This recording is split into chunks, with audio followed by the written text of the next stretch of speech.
sebagai pelaku usaha ya, yang kita selalu berusaha dituntut untuk memenuhi kewajiban kita ya di dalam membayar pajak, retribusi, dan berbagai macam aturan dan sebagainya.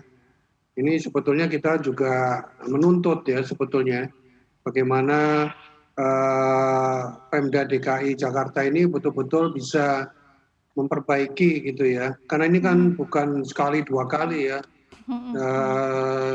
tahunan, dan khususnya sempat waktu itu sudah tidak terjadi banjir ya, cuman 2-3 tahun terakhir ini kemudian ini berjalan lagi nih ritual banjir Rutin. ini. Dan banjir kali ini kan sebetulnya apa ya, agak sebetulnya kita melihatnya itu ya karena mungkin persiapannya aja dari Pemda DKI yang mungkin juga mungkin belum begitu baik ya.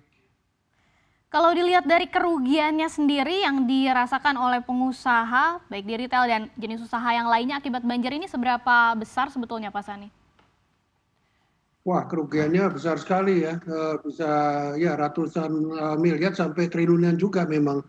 Karena di sini kerugian itu kan bukan menyangkut hal-hal yang sifatnya terkait dengan operasional, termasuk juga bukan cuma termasuk aset-aset yang rusak dan sebagainya, namun juga potensi loss ya atas perspektif ekonomi atau bisnis yang ada.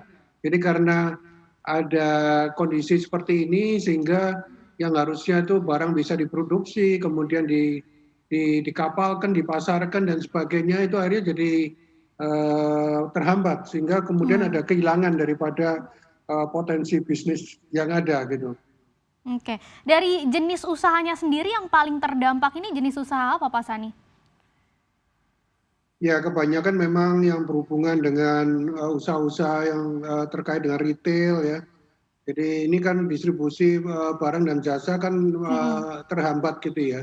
Iya. Jadi baik ini termasuk industri manufaktur juga karena kan distribusi daripada atau angkutan daripada bahan baku yang terhambat, kemudian termasuk hasil produk jadi juga akhirnya terhambat juga untuk menuju ke pelabuhan dan sebagainya. Gudang-gudang juga akhirnya juga mengalami kesulitan juga di dalam mengantisipasi ini semua. Jadi termasuk mungkin perusahaan-perusahaan ini ya untuk pengangkutan, forwarding dan sebagainya.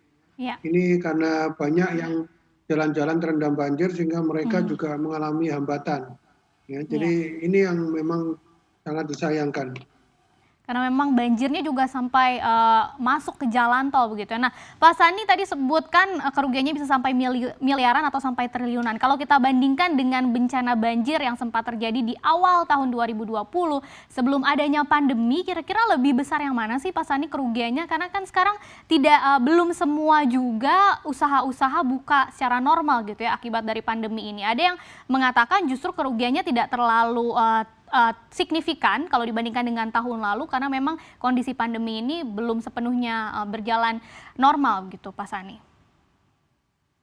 Ya, sebetulnya kalau hitung-hitungan kerugian kita belum tahu mana lebih besar dibandingin yang awal tahun lalu karena memang yang saat ini terjadi ini kan baru di awal. Ya, Iya. padahal dari ramalan cuaca dan segala macam ini katanya harus diantisipasi untuk selama minggu ini paling tidak. Jadi ini belum berakhir. Ya, jadi kita belum bisa membandingkan total kerugian yang dialami tahun lalu maupun tahun ini. Ya, jadi ya ini moga-moga ya ini cuma Sabtu Minggu kemarin gitu ya. Iya, Dan di iya. beberapa daerah ini sebetulnya bukan cuma di Pemda DKI tapi juga di Bekasi, di Kerawang juga ya. Ini juga mengalami hal yang cukup parah sebetulnya. Nah, bagi Anda yang ingin mengikuti berita ekonomi dan juga bisnis, jangan lupa untuk install CNBC Indonesia di App Store dan juga di Play Store.